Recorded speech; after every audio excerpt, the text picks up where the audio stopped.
What's going on, everyone? Welcome back to the channel. So today I want to go over some of the Moto stories that have been breaking throughout the week, get you guys all caught up on that, as well as go over some of the off-season team changes that we know about or have heard of so far. So the first thing I want to talk about is Eli Tomac. Unfortunately, Yamaha announced on Thursday that he is going to be missing the final round of Supercross as well as the opening rounds of Motocross with a Bennett fracture and some torn ligaments in his thumb. He has had surgery to repair it. Sounds like he's still going to be trying to come back for some pro motocross racing, but with the timeline on that injury, he will be missing most likely at least the first 4 rounds of motocross, possibly more, since he's already going to be out of the championship. It's likely he will sit out a few more rounds to get back up to speed. Another pretty big story that I want to jump into real quick is Evan Ferry has announced that he is now signed with Wildcat Racing. So if you guys don't know, Wildcat Racing is Lorenzo Lacurcio's team. He races, and that is the team that he has. We saw the drama surrounding Evan Ferry and Triumph and his untimely departure, and we weren't really sure where he was going to go from there, but it looks like he's found a home at Wildcat Racing. Not really sure how that bodes for his future, but he's going to be going racing for them. We'll see how he does. Another thing I want to mention is that Cameron McAdoo is now back on the bike. Looks like he's going to be able to return for the Pro Motocross opener, so love to see that. Look to see him in Paula. Alright, so next we got to get into silly season a little bit. We kind of already started with the Evan Ferry thing, but that is happening now. Now let's get into some other things that we have confirmed, or also some that are still rumors but likely to happen. So I'm just going to be focusing on the 250 class, as pretty much all the major 450 riders have locked in multi-year deals and they're not going to be moving teams this season. We'll be saying goodbye to Adam Cianciarulo after this round of Supercross we have coming up, but other than that, and Eli Tomac announcing he's going to be racing pro motocross and has a mix, there's really no big movements happening on the 450 side. So the last couple weeks there's been a lot of rumors and a lot of things coming out. They've been kind of scattered all over the place, so I'm just here to kind of put it all together in one place and put it all together conveniently for you guys. So I'm just going to go over team by team. First team I want to go over is the Monster Energy Pro Circuit Racing team. So the guys that we know for sure that are going to be staying with them, that's going to be Levi Kitchen, Cameron McAdoo, and Seth Hammaker. They're all staying. Mitch Payton did announce that Kitchen and McAdoo have signed new extensions to their deals. Now, Austin Forkner is most likely also going to be staying with Pro Circuit, but that remains to be officially confirmed. It sounds like he has a guaranteed shot at a 450 ride in his contract, so I'm not quite sure how that's going to help with extending his contract, but either way, I do look to him to stay on the Pro Circuit team if he does continue racing, which it sounds like he is. Now that leaves one more rider, Maximus Voland, who we saw come out with a bang in the season opener, and he really looked good, but unfortunately he couldn't keep it going. He got hurt at the beginning of the year, and it sounds like he's not going to be returning with the team after this year. We'll get into that shortly, but it sounds like they're going to be replacing him, and it sounds like a potential likely replacement is Garrett Marchbanks. Moving on to Star Racing Yamaha, only 2 riders had guaranteed rides after this year coming into the season, and that was Daxton Bennett and Hayden Deegan. However, they did pick up Michael Moseman mid-season, and he was signed to a multi-year deal. So those 3 guys are all guaranteed to be racing for the team next season. Now, Nate Thrasher has had a pretty good season. Nothing has officially been confirmed yet, but it sounds like he was most likely going to be returning for the team as well. However, it does sound like the other 4 riders who have been representing the team are all going to be out. That being Nick Romano, Jordan Smith, Styles Robertson, and Enzo Lopes. It sounds like they're all going to be looking for new homes after this season. Now, Styles Robertson and Enzo Lopes is kind of self-explanatory. They haven't been able to race all season, and they're just basically underperforming by not being able to perform at all. Jordan Smith, that's a little bit more confusing, but once we get a little bit further onto the video, I think it'll be more clear as to what's going on there. And then Nick Romano, nothing against him, but I just think they're looking elsewhere. So based off of the past and the way that team has been structured, usually they're at least a 3-rider per coast team. So they have 3 confirmed now. That means they're going to be looking to pick up at least 3 more riders.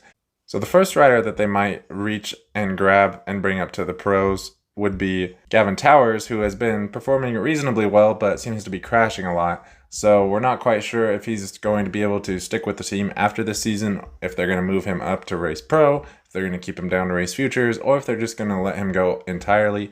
It sounds like it could go either way right now, but he's someone they could potentially bring on to help reinforce that squad.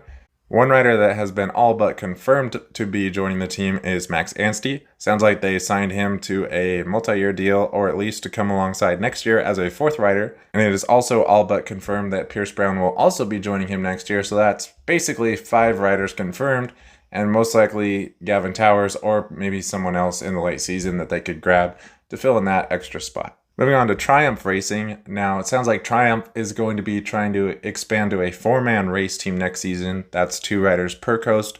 And then they're also going to be looking to branch out to a 450 team, which they already have Joey Savacci for.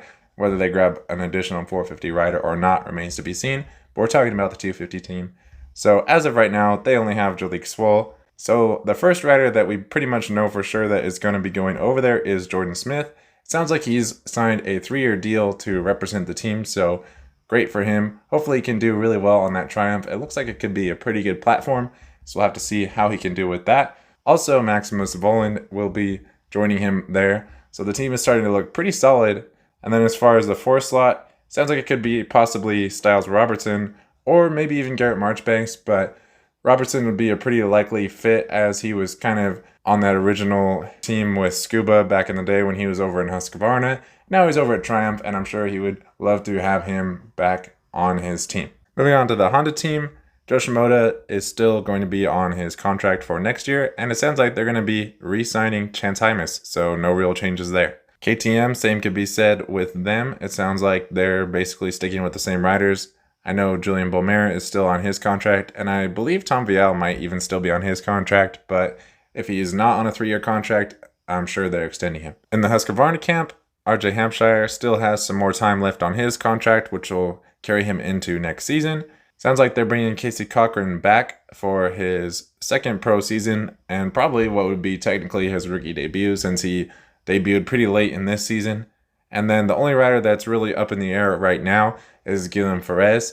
He broke his femur right off the start of the season, and he hasn't really been able to come back yet for obvious reasons, so we're not quite sure how that's going to pan out for him, but he's the only one that we're not really sure about. If they don't bring him back, I wouldn't be surprised just to see them run a 2-man team next year. Hopefully they bring him back and just give him another shot, as I think he's a great rider and a great guy.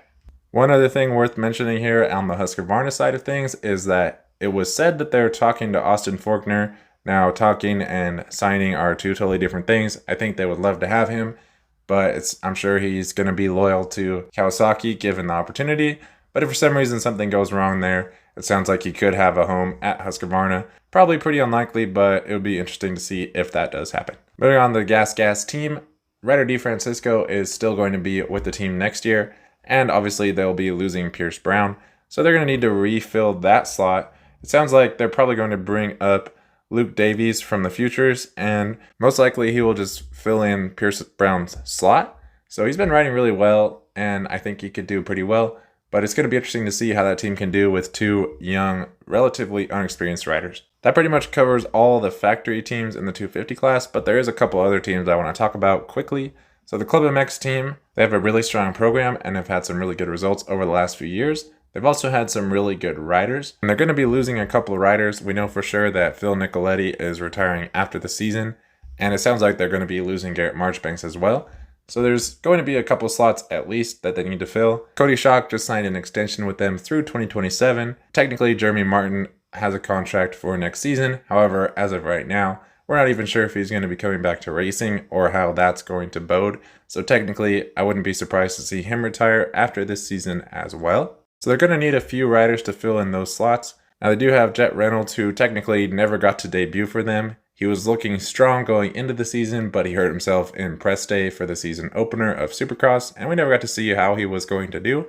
Sounds like he's going to be back for Pro Motocross, so if he can put together some results, look for him to return for the team next year. Also, they have Mark Phineas in the future class right now, who's doing pretty well.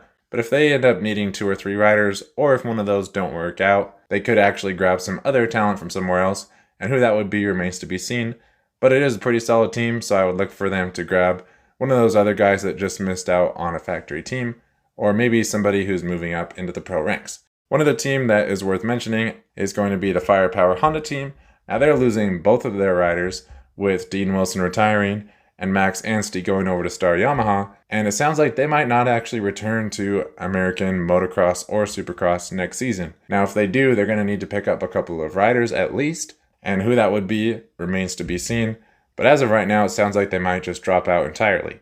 That's going to go ahead and do it for this video. Just want to give you guys these updates, keep you in tune with what's going on in our sport. If you guys enjoyed the video, please feel free to subscribe. It really helps me out trying to grow the channel.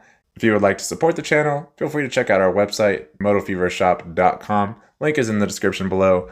Check it out. There's lots of moto swag on there, whether it be Moto Fever specific or just moto gear in general. I'm always adding stuff all the time, so feel free to check it out, grab something if you like it. With that being said, thank you guys for watching, and I'll see you in the next video.